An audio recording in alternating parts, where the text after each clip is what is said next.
in apartments, I've lived in a home. I traveled in trailers when I used to roam. But now in these places you won't catch me dead, cause I'm happy I live in a split-level head. I do what I want to, no worries, no cares. If anyone bugs me, I climb mental stairs. Way up to a level where astronauts tread, cause I'm happy I live in a split-level head. This here time means nothing, I couldn't care less. I don't rush for buses and trains are a mess. There's no one to care for, I don't make a bed, cause I'm happy I live in a split-level head. I like how I'm living, I'm nobody's slave. My head's above water, so don't make a wave. There's no door to lock and no dog to be fed, cause I'm happy I live in a split-level head. So why should I move when the neighborhood's right? No taxes to pay and no landlord to fight. Now I call this living once more as I said, cause I'm happy I live in a split-level head. Now you keep your ulcers, your ills and what's new. You sure couldn't have them and live like I do. You think I have problems, but you do instead, cause I'm happy I live in a split-level head. I live with two people, I like both of them. He likes both of me and I like both of him. They're my alter egos and to them I'm wed, cause I'm happy I live in a split-level head. There's no civil status in my neighborhood. It's that kind of thinking that keeps it so good. I don't take the lead, but I like to be led, cause I'm happy I live in a split-level head. So why should I move when the neighborhood's right? No taxes to pay and no landlord to write. Now I call this living once more as I said, cause I'm happy I live in a split-level head. Now you keep your answers, no worries or tears. You sure couldn't have them and live like I do. You think I have problems, but you do instead, cause I'm happy I live in a split-level head.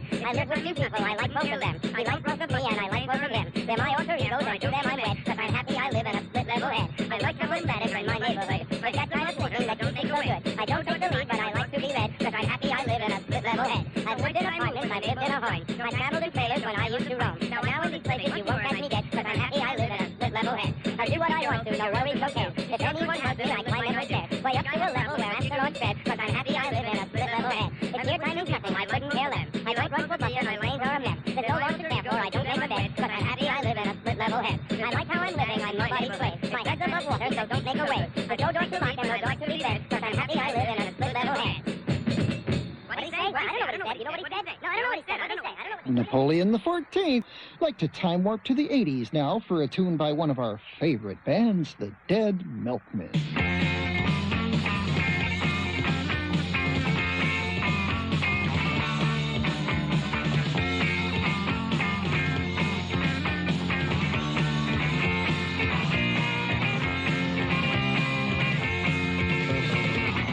Saturday I took a walk to zip her head. I met a girl there and she almost knocked me dead. Punk rock girl, please look at me. What do you see? Let's travel around the world, just you and me, punk rock girl. I tapped her on the shoulder and said, do you have a bell? She looked at me and smiled and said she did not know. Punk rock girl, give me a chance. Let's go slam dance to a dress like Minnie Pearl, just you and me, punk rock girl. We went to the Philly Pizza Company and ordered some hot tea. The waitress said, well no, we only have it iced. So we jumped up on the table and shouted anarchy. And someone played a Beach Boys song on the jukebox. It was California Dreamin', so we started screaming on such a winter's day. She took me to her parents for a Sunday meal. Her father took one look at me and he began to squeal. Punk rock girl, it makes no sense. Your dad is the vice president, you're just the Duke of Earl. Yeah, you're for me, punk rock girl.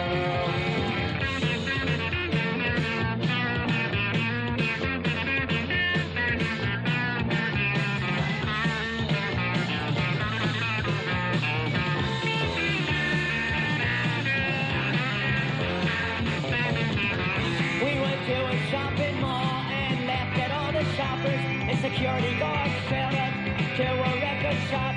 We asked for Mojo Nixon. They said he don't work here. We said if you don't got Mojo Nixon, then your store could use some fixing.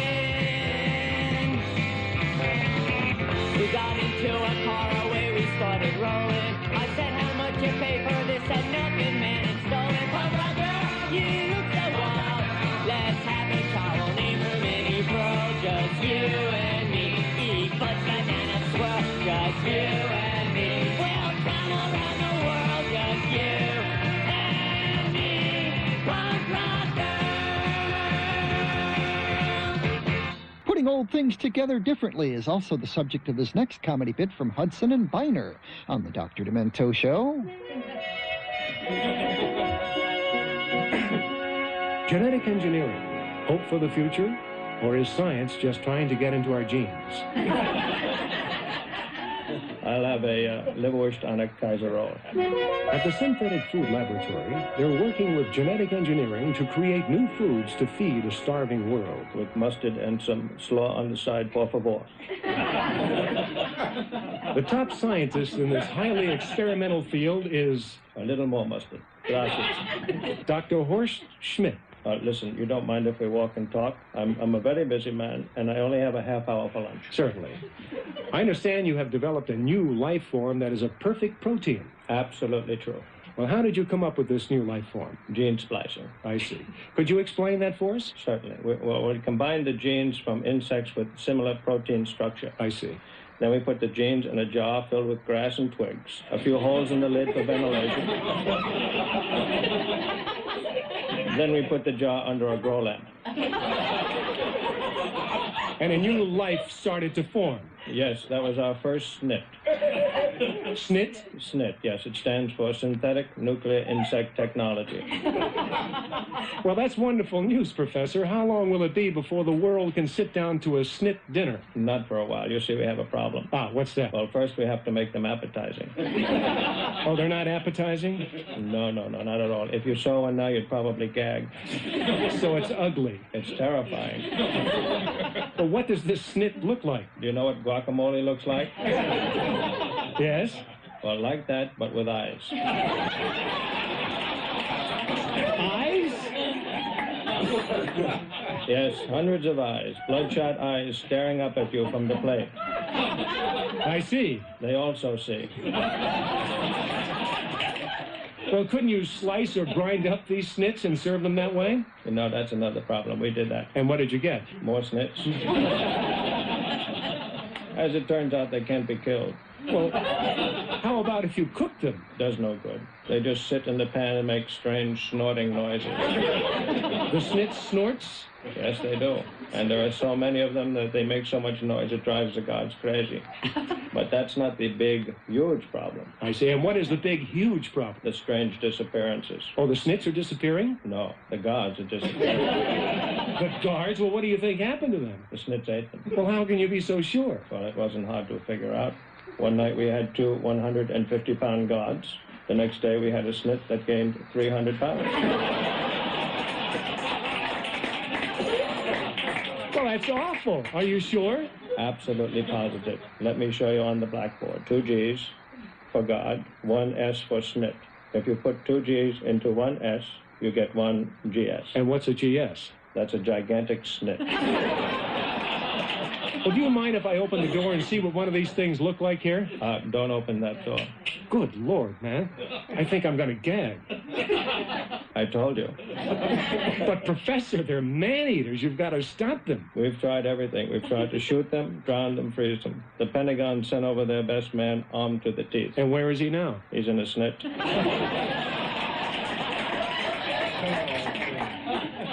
We watched him being devoured through a two-way mirror. It was not a pretty sight. That's awful. He was a valiant man.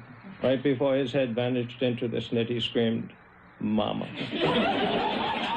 That's terrible. It's a terrible problem. So what you're telling me is your genetic engineering has put the Earth in mortal jeopardy. So it would seem. If we can't confine these S.N.I.Ts to this building, there is no safe place on Earth for human beings. No safe place? None at all. I see. That's why I've been working so feverishly on my next project. What's that? Space travel.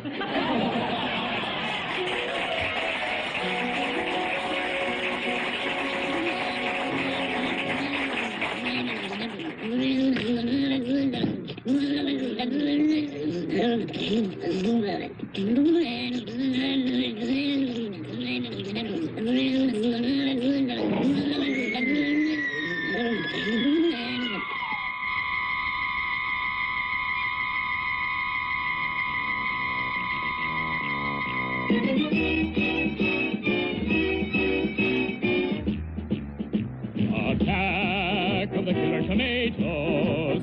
Attack of the killer tomatoes! They'll beat you, bash you, squish you, mash you, chew you up for brunch, and finish you off for dinner or lunch. They're marching down the halls, they're crawling up the walls, they're chewing mushy, gushy, squishy, mushy, rotten to the core. They're standing outside your door.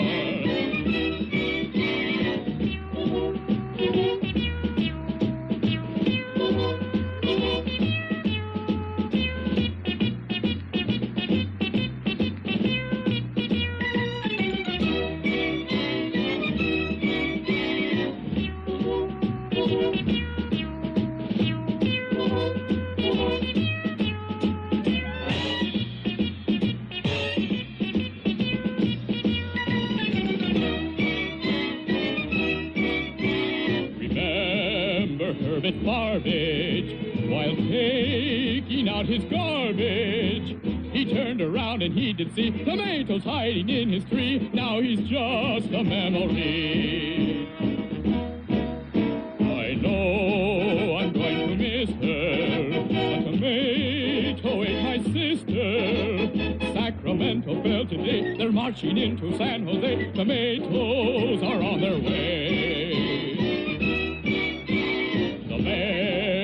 On vacation, the governor's fed the nation. The police have gone on strike today. The National Guard has run away. Tomatoes will have their day. Attack of the killer tomatoes. Attack of the killer tomatoes. They'll beat you, bash you, squish you, mash you, chew you up for brunch, and finish you off for dinner or lunch. Munch, munch, dinner or lunch, munch, munch.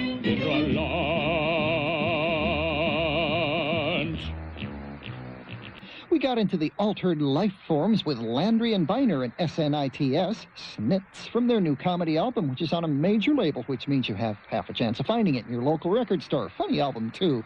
Ron Landry was the Landry of Hudson and Landry, who did the Ajax Liquor Store and all those other great bits almost 20 years ago. And, of course, the theme from the Attack of the Killer Tomatoes, sung by Louis Lee, baritone. Coming up next, a rock and roll parody that caused a big fuss in the 70s and was taken off the market, but we saved a copy just to play for you. Oh, looks like a call from South Dakota, where the Dr. Demento Show is heard on KKFN. Hello there. Hello, Doctor. This is Tacky Jackie Dussault, and I get demented in Sioux Falls, South Dakota. I'd like to hear a song that takes me back to my high school days, where we first heard this on your show, Stairway to Gilligan's Island.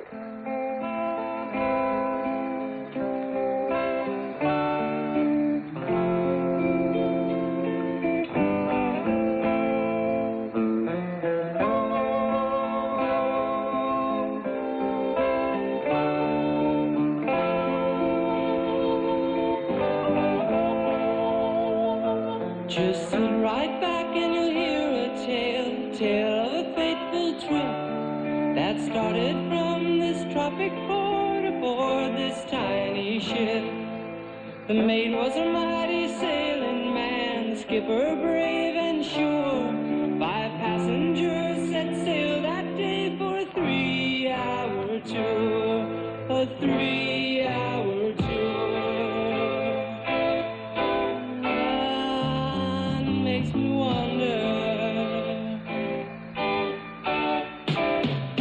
Now the ship's aground on the shore of this uncharted desert island, with Gilligan, the skipper too, a millionaire and his wife, the movie star, oh, and the rest, oh, they're here on Gilligan's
here on Gilligan's Island.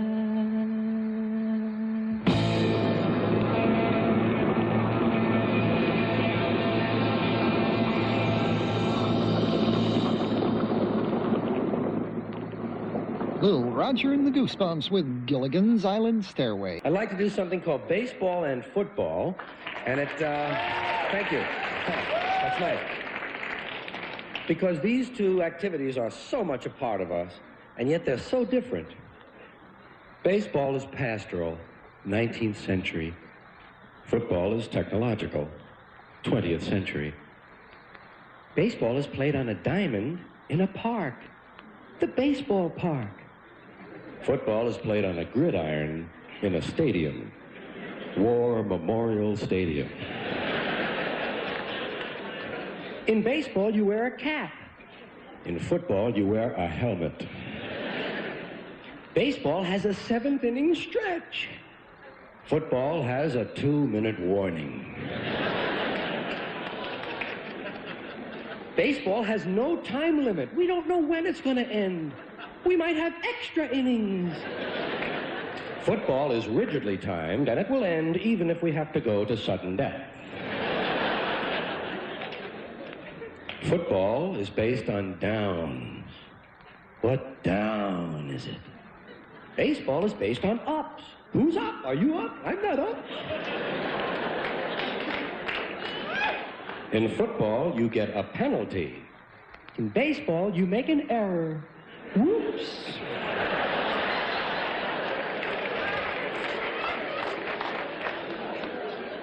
In baseball, in the stands, there's kind of a picnic feeling, you know?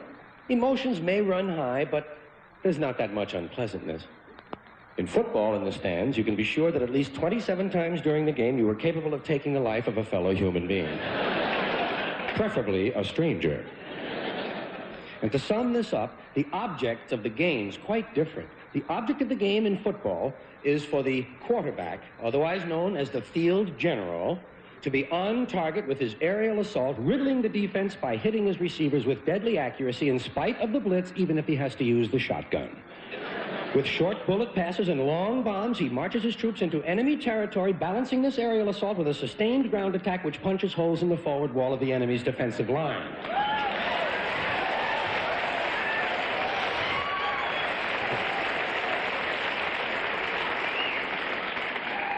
In baseball, the object is to go home.